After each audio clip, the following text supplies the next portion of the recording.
Le face-à-face. Et on continue évidemment avec le docteur Bernard Cron, ancien chirurgien des hôpitaux de Paris, et justement sur ce Blue Monday, il nous a expliqué d'ailleurs ce que c'est que ce lundi bleu, des 16 000 internes grévistes qui ont déjà fait entendre leur voix et qui la feront entendre de plus en plus. Mais dites-moi, d'un côté, le gouvernement dû dire, regardez, Agnès Buzyn, la ministre de la Santé, dit j'ai débloqué 1,5 milliard d'euros, et au contraire, nous allons encore le faire, etc. Mais ça ne change rien au mécontentement. Pourquoi ? Ça ne change rien d'abord parce que sur le plan financier, ce 1,5 milliard réparti sur 3 ans va représenter la charge de la dette hospitalière qui était de 30 milliards, elle en a repris que 10. Donc les 20 milliards restants, il va falloir rembourser les intérêts à 3 ou 4%, car c'est parfois des prêts toxiques, et donc ça ne fera que couvrir la charge de la dette. Et quant à l'hôpital, elle a saupoudré quelques primes, mais une infirmière qui est payée 1 800 € par mois ne peut plus se loger à Paris à ce tarif-là. Donc il y a des dizaines de lits qui sont fermés, faute de personnel. Les chefs de service n'ont plus le temps de se consacrer à l'enseignement pour former par compagnonnage leurs internes. Parce qu'ils ont leurs tâches administratives. Ils ont des tâches administratives qui leur bouffent. C'est pour ça qu'un millier veulent démissionner de leurs tâches administratives.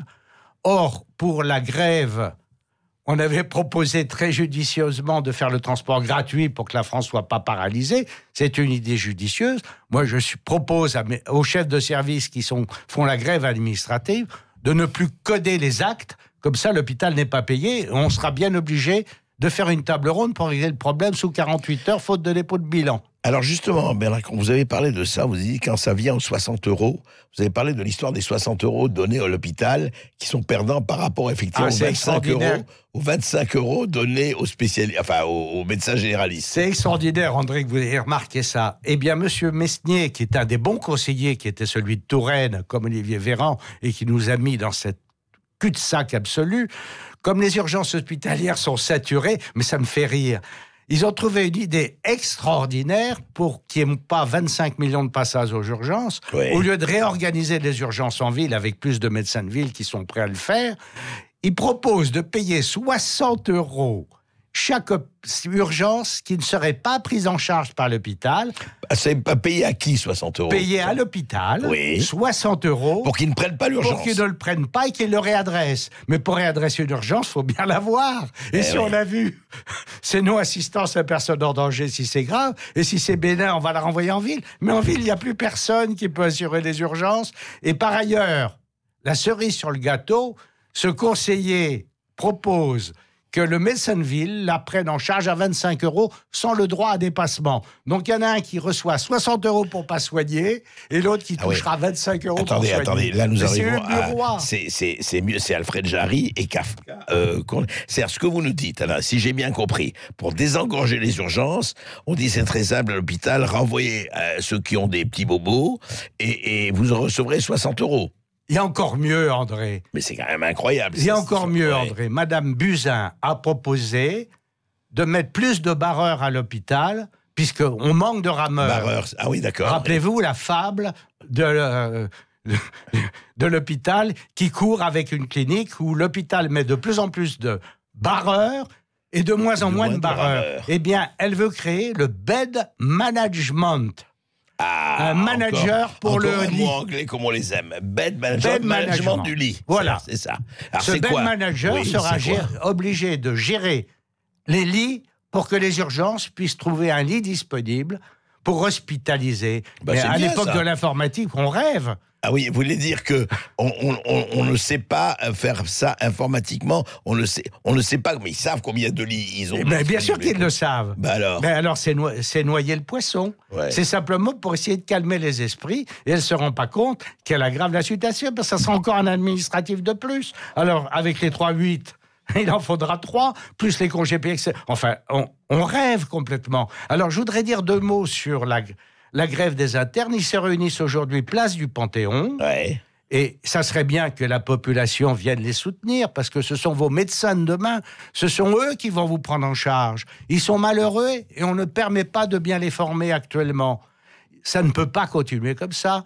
J'en appelle également aux nouvelle association qui a été créée par mon ami Sebaoun, qui est l'association des jeunes chirurgiens. La même chose, la chirurgie a été totalement balkanisée par l'explosion des services et par la création de sociétés savantes qui se multiplient les unes après les autres. La dernière qui a été créée, c'est un syndicat de défense de la chirurgie viscérale, mais ce n'est pas en explosant les différentes associations de défense. Il faudra faire converger l'ensemble. Et c'est une idée absolument géniale qui fera le buzz prochainement. Je pense qu'on en parlera dans une prochaine émission en l'invitant. Allez-y. C'est de créer l'association des jeunes chirurgiens pour défendre la qualité de chirurgie française, qui était le numéro 1 il y a 20 ans et qui est en train de passer au 10e, puis au 15e, et sur l'ensemble du système de santé, au 24e rang. Oui, alors que c'était le système le plus vanté du monde il y a encore pas si longtemps. On a encore un très bon système, mais les acteurs de santé sont en train de disparaître. Mais alors, si vous voulez, qu'est-ce qu'il faudrait faire d'urgence pour, revenant au Blue Monday et aux internes, c'est quoi? Qu'est-ce qu'il faudrait faire d'urgence, Bernard Cron? D'une part, il faut les rémunérer à leur juste valeur. On ne peut pas leur faire prendre des gardes à 9 € de l'heure, 7,50 € une fois tout payé. Ce ne sont pas des étudiants en formation, mais ce sont des futurs spécialistes. Il faut rechanger le système. Il y avait un système qui était un élitisme avec des concours. On l'a supprimé. Donc, il y a des bataillons d'internes. Ils sont 27 000 qui arrivent dans leurs fonctions et on ne les prépare pas à leur prise de fonction pendant le 2e cycle. Je m'en étais ouvert à la conférence des doyens à Jean Sibilien, qui haussait les épaules en disant « je n'ai pas les moyens de faire ». Ils n'ont pas les budgets, on ne leur donne pas les budgets. Donc la suppression du numerus clausus qui a été annoncée à grands cris par Mme Buzyn ne représente rien, parce que l'absence de numerus clausus à l'entrée, 50% des étudiants en médecine envisagent d'arrêter leurs études actuellement parce qu'il n'y a pas de débouché. On les verrouille complètement. Donc, en fait, le grand danger auquel on le dit, c'est un désert médical qui ne sera pas seulement dans les zones dites désertées déjà, mais dans toute la France, enfin, ou presque. Toute la France et dans les grandes capitales. Il faut savoir que l'année dernière, un seul médecin généraliste s'est installé à Paris. Et l'âge moyen... Un seul médecin généraliste. Et l'âge moyen est plus de 55 ans. Un seul pour tout Paris. Alors, bien sûr, il y a SOS Médecins, il y a des maisons médicales, mais maintenant, ils ont créé le salariat médical. On va payer 5 500 € par mois un médecin pour être salarié, pour faire 35 à 45 heures par semaine. Alors, l'idée n'est pas mauvaise, mais qui va travailler au-delà de 18 heures si on fait des médecins salariés à 35 à 40 heures par semaine? Il faut revenir à un système libéral tel qu'il existait, où les médecins libéraux assuraient les gardes, assuraient les urgences, où le volontariat pour la garde était assuré parce qu'ils ne travaillaient pas 70 à 80 heures par semaine comme les médecins généralistes. On a créé des postes d'assistants médicaux pour aider les médecins, mais là aussi, c'est une pantalonnade, parce que ces assistants médicaux vont prendre la tension artérielle, contrôler les ordonnances, faire des petits actes, et donc le médecin généraliste va être obligé de se concentrer sur les gros actes, qui prendront beaucoup plus de temps, toujours à 25 € la consultation. Alors, au lieu de faire des consultations courtes qui duraient 7 à 10 minutes, ce qui est de l'abattage médical, ils vont passer une demi-heure à 25 €. Ce qu'un certain nombre de médecins font, il faut le dire. Ils le font parce qu'ils n'ont pas d'autre solution. On les oblige même à prendre de nouveaux patients alors qu'ils sont déjà saturés.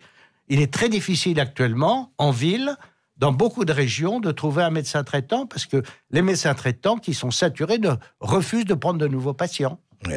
En fait, c'est un serpent qui se mord la queue et il faut vraiment casser. C'est une question de trancher le nœud gordien. Il faut l'épée pour couper le nœud gordien et revenir à ce qui faisait l'excellence sur la liberté et la responsabilité des médecins et non pas sur le totalitarisme administratif à la soviétique. La seule question, la dernière question, Bernard Cron, est-ce que les mentalités n'ont pas changé? Est-ce que, comme on disait, je dirais pas de votre temps, mais est-ce que le mental n'a pas changé quand même? Est-ce que même les médecins, comme tous les autres, disent oui, attendez, vous êtes bien gentils, mais nous, la responsabilité, ils ont la responsabilité, c'est pas ça.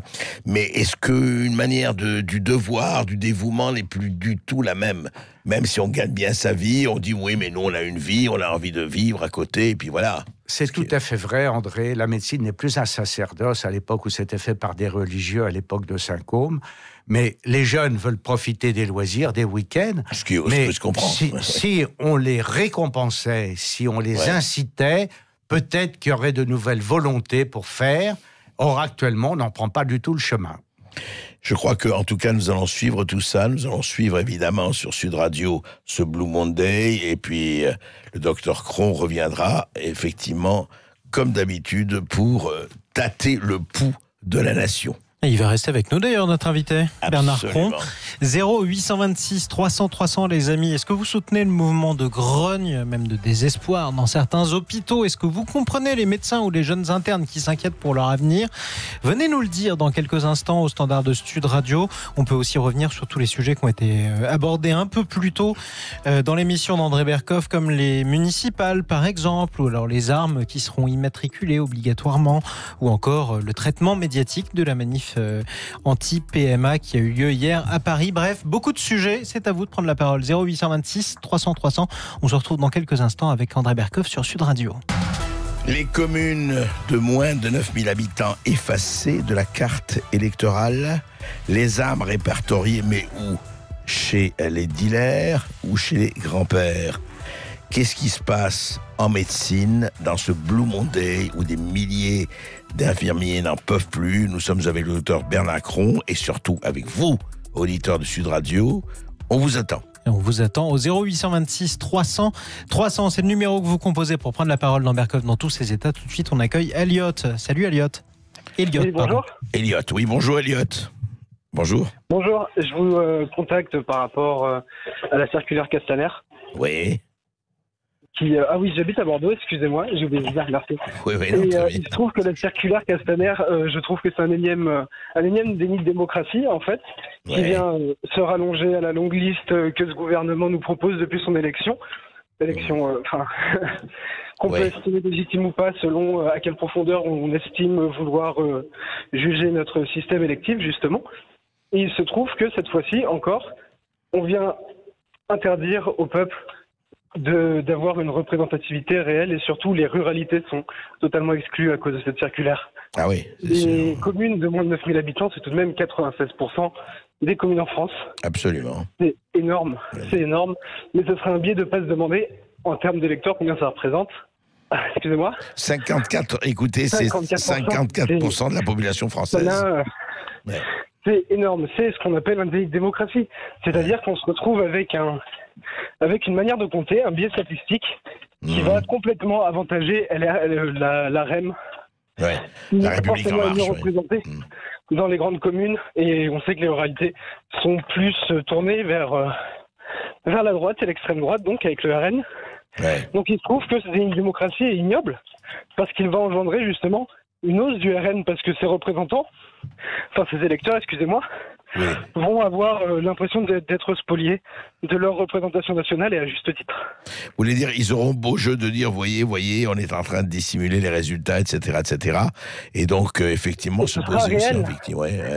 C'est là que c'est abominable, c'est que ce sera réel, effectivement, ce sera justifié. Et donc, on va se retrouver, on est véritablement en phase d'une mise en place d'un autre duel, encore comme on a pu le voir avec Chirac à l'époque, qui va encore se retrouver entre la gauche qui de toute façon est totalement éparse, à cause de notre système électoral d'ailleurs, car je tiens à le dire, les gens en ont très peu souvent conscience, mais le scrutin uninominal majoritaire de tours qu'on a en France n'est pas le seul système d'élection qui existe. Il faut y penser. Les modes de scrutin, personne n'en parle, personne n'y pense. Mais le nôtre a énormément de biais, ce qui est notamment le fait que plus il y a de représentants d'une pensée, automatiquement. Vous savez, Elliot, que quand même, on parle beaucoup à la décharge du gouvernement, on va voir s'ils veulent faire, mais ils ont beaucoup parlé d'une introduction d'une dose de proportionnelle dans les prochaines élections. Je parle d'élections législatives, bien sûr, et présidentielles. On verra si ça aura lieu. Enfin, législatives, bien sûr. Je ne parle pas de présidentielles. C'est assez étonnant, quand même, d'entendre parler de proportionnalité, parce qu'on entend très peu parler de représentativité au final, notamment par exemple le fait qu'on se retrouve avec une représentation du peuple, donc la plus directe, c'est-à-dire notre Assemblée nationale, nos députés. On a plus de 54%, je crois, encore en France, d'employés et d'ouvriers, et on a 1% d'ouvriers dans la représentativité directe. C'est sûr que cette représentativité n'est pas du tout assurée. C'est clair. En termes de classe, parce qu'effectivement, je pense que les gens oublient que le concept de classe n'est pas seulement un concept communiste, c'est un concept sociologique réel qui existe en dehors du communisme. Et je pense que c'est une bonne représentation justement des problèmes de classe qu'on a en France et de l'écart qui se creuse au fur et à mesure et qui amène les classes populaires, au final des classes moyennes, à venir plus du côté des classes plus populaires. Et au bout d'un moment, je pense que la fracture sociale, elle va se faire dans le pays. C'est celle-là qui me fait peur. Oui, si elle n'est pas déjà commencée. Merci Elliot. En tout cas, merci de votre analyse. Et merci à vous d'avoir appelé le 0826 300 300. Au même numéro, on retrouve Claude qui nous appelle de Mirepoix. Bonjour à vous, Claude. Oui, bonjour à tous. Bonjour à toute l'équipe. Oui, bonjour Claude. Moi, j'appelle, alors je suis un grand-père, j'ai une arme à la maison et je suis dans une commune de moins de 9000 habitants. Mais je vais parler vous cumulez. Toutes les cases. Je vais parler de la question des armes. Je veux dire que chaque fois que la question des armes est abordée par les gouvernements, on commence déjà à accroître la pression sur les gens qui respectent la loi, c'est-à-dire qui, étant détenteurs d'une arme, respectent tout. Je dois aller tirer au moins 3 fois par an dans un tir contrôlé par un moniteur. Je suis adhérent de la Fédération française de tir. Enfin, je veux dire que toutes ces choses-là, et mon arme, la préfecture l'a en fichier, il n'y a aucun problème. Ouais. Je me souviens d'une fois où le criminologue, je crois Alain Bauer, avait expliqué qu'un des problèmes de la jeunesse aujourd'hui, dans la jeunesse délinquante, je ne parle pas de la jeunesse en général, c'est qu'ils arrivent à se procurer des armes pour 2 fois rien, des Kalachnikov, et ils n'ont jamais appris à tirer, parce qu'il n'y a plus de service militaire. Je rappelle que pour les garçons, au service militaire, on apprenait tous le maniement d'une arme à feu. Ouais. Et donc, je ne dis pas que c'était bien, mais en soi, le fait d'avoir appris comment on s'en sert, ça limitait déjà les risques d'accident. Et je trouve que les clubs de tir sportifs, ils servent encore à ça pour une partie de la population, ceux qui font des compétitions de tir. Moi, je suis sur la société de tir de Pamiers, on a des tas de jeunes qui reviennent des compétitions avec des médailles, des championnats, etc.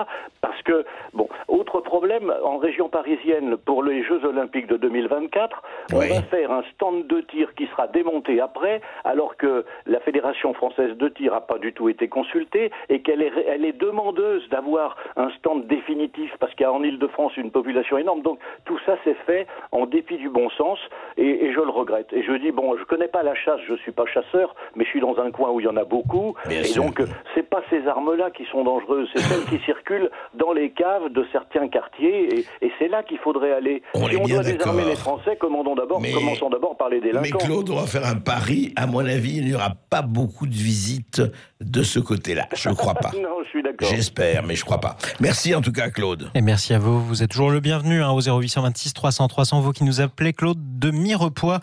Tout de suite, au même numéro, on retrouve Herminia qui nous appelle. Bonjour à vous, Herminia. Oui, bonjour à toute l'équipe de Sud-Ouest Radio que j'écoute tous les matins. Et vous faites bien, Herminia. Voilà, j'ai bien écouté parce que c'est intéressant. Oui, j'appelle par rapport aux personnes qui ont hué en Angleterre, les personnes qui soi-disant exploitent les chiens guides aveugles. Oui. Donc en fait, moi je voudrais dire, ces gens-là, ils sont idiots, ils sont bêtes comme leurs pieds. Pourquoi ? Parce qu'heureusement qu'on a des chiens sur Terre, heureusement qu'on a des animaux. Parce que les soldats, par exemple, qui ont des bergers allemands pour aller chercher, par exemple, des gens après un tremblement de terre, qui renifle le mieux? C'est pas un homme qui va se mettre à 4 pattes pour chercher où est le corps d'une victime enseveli à je sais pas combien de mètres sous terre. C'est pas un homme qui va faire ça, on est d'accord, c'est un chien. Parce qu'un chien, il a beaucoup de qualités, il a beaucoup de dons. Et par exemple aussi Saint-Roch, qui a sauvé Saint-Roch? C'est son chien. Il lui a porté du pain tous les jours. Autre chose, des fois des gens, ils ont les bergers, ils ont quoi pour les aider à rassembler leurs troupeaux, leurs troupeaux de moutons qui sont dispersés. C'est le chien qui est là. Et je voudrais dire, des fois, des gens qui sont mariés, un homme avec une femme, des fois ils divorcent, ils trouvent plus d'amour. Qu'est-ce qu'ils vont faire? Ils ont l'amour d'une bête. Et on dit toujours que le meilleur ami de l'homme, c'est le chien. Parce que le chien, lui, il va pas vous tromper, à part s'il va se trouver une copine chienne. On est d'accord. Mais voilà, voilà. Et pareil, je veux dire, j'ai résumé. Voilà, je pense que j'ai. Herminia, en tout cas, vous avez fait une très belle défense du chien. Bravo. Et en plus, on est plutôt d'accord d'ailleurs avec vous dans le studio de Sud Radio. Merci à vous, Herminia. On accueille Christian au 0826 300 300. Bonjour, Christian. Oui, bonjour. Bonjour, Christian. Oui, moi, je voudrais simplement dire que j'ai pas envie d'une société où on puisse choisir ses enfants. Et la loi qui va passer sur la PMA, elle m'inquiète à plusieurs titres. D'abord parce que je pense que pour faire un enfant, il faut être un homme et une femme, et d'une. Alors, si aujourd'hui la loi, elle permet à des couples de lesbiennes d'avoir des enfants grâce à la PMA, ouais. Bon, ben ok, de toute façon, on va y passer, hein, parce que je ne me fais pas d'illusions. On est dans une société de lobby, où c'est les lobbies qui dirigent la France, et je pense qu'on n'y échappera pas. Par contre, ce que je me dis, c'est que l'eugénisme est interdit en France par la loi. Oui, l'eugénisme, tout à fait, oui. L'eugénisme est interdit par la France. Par la loi. Par la loi, oui. Si, comme je le pense, des gens qui adoptent vont pouvoir choisir les gamètes. C'est-à-dire, je veux que ce soit un enfant qui soit né à partir d'un homme blanc ou de telle ou telle chose. Je pense que c'est inacceptable. Inacceptable. Donc, oui, la moi, sélection au départ, etc. Oui. C'est qu'effectivement, la banque du sperme, elle n'est pas de sélectivité. C'est-à-dire que les spermes soient conservés dans le strict cadre médical uniquement, mais qu'il n'y ait pas de choix possible. Et qu'à ce moment-là, quand on veut adopter un enfant, qu'il soit noir, qu'il soit blanc, qu'il soit n'importe quelle couleur, c'est un enfant qu'on veut adopter. C'est pour l'amour des enfants qu'on veut avoir un enfant. On ne veut pas l'adopter, d'abord on veut le faire naître. On veut le... Oui, vous m'avez compris. Oui, tout à fait. Oui, vous voulez dire pas de sélection. Tel qu'il vient, tel qu'il est. Oui, et qu'il n'y ait pas de choix possible. D'accord. À ce moment-là, on combattra l'eugénisme. D'accord. Ça, c'était la première chose que je voulais dire. Oui. Ensuite, par rapport aux armes, moi, je suis tout à fait d'accord avec la personne qui vient d'intervenir juste avant. C'est scandaleux. C'est scandaleux. Bien sûr. Effectivement, et on sait très bien ce qui va se passer. Mais juste de faire une comment dire, oui. Oui. Non, Christian, je voudrais déjà, pardon, avant que vous parliez des armes, je voudrais que le docteur Cron, justement, avoir son commentaire sur cette histoire de PMA et sur ce que dit Christian sur la sélection, effectivement. C'est un gros problème. La loi de bioéthique va être votée et elle est en cours. Elle a décidé la PMA pour les couples lesbiens. Elle sera même remboursée par la Sécurité sociale. C'est sûr qu'elle va être remboursée, oui. 100 millions, oui. A priori, pour satisfaire les lobbies, elle devrait être remboursée. Or, le remboursement, c'est pour les soins, ça n'est pas un soin. Alors, on peut discuter de tout ça indéfiniment. La loi évolue et les progrès évoluent. Vous parlez de l'eugénisme, le choix se fait en Californie. Par exemple, on peut choisir la couleur des yeux, la couleur des cheveux pour les donneurs. Le problème, c'est que la mondialisation dans une société progressiste, or nous sommes dans une société progressiste, est-ce que la loi pourra empêcher cette évolution ? La science évolue. Par exemple, pour l'eugénisme dont vous parliez, il y a quand même un progrès extraordinaire, c'est de prévenir les maladies génétiques. Et ça, c'est absolument fondamental.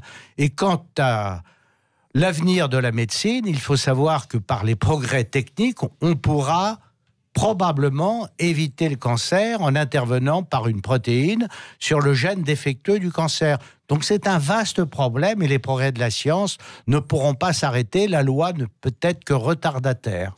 C'est vrai. En même temps, Christian pose de vrais problèmes. On va reparler de tout ça. Merci Christian. Mais je voudrais savoir quand même, parce qu'il y a d'un côté cela, mais enfin, il y a le droit à l'enfant ne devrait pas quand même précéder le droit de l'enfant. C'est-à-dire ce côté, vous savez, la GPA, c'est déjà en marche. Le nombre de couples homosexuels, pourquoi pas, qu'il y ait un enfant qui le montre, etc., surtout sur les people et compagnie. Alors, où on s'arrête, c'est-à-dire que moi, ce qui me choque, en vérité, c'est cette histoire du ventre des femmes utilisé comme une usine, quoi. La marchandisation du corps. Exactement. Mais, André, vous avez raison, mais le gouvernement que nous avons actuellement est un gouvernement progressiste, ni droite ni gauche. Ils veulent changer la filiation, ils veulent changer le droit de la parentalité. Ils envisagent même dans un projet, dans un amendement, que le sexe ne soit pas choisi à la naissance. Je pense que ça passera pas. Oui. Enfin... Et d'autre part, pour la parentalité, que le couple pourra choisir qui sera le père ou la mère. Mais enfin, on marche sur la tête. Et ça va continuer. Merci en tout cas. Merci Bernard Cron. Et ça donnera lieu à d'autres débats, y compris sur Sud Radio d'ailleurs. Merci Bernard Cron.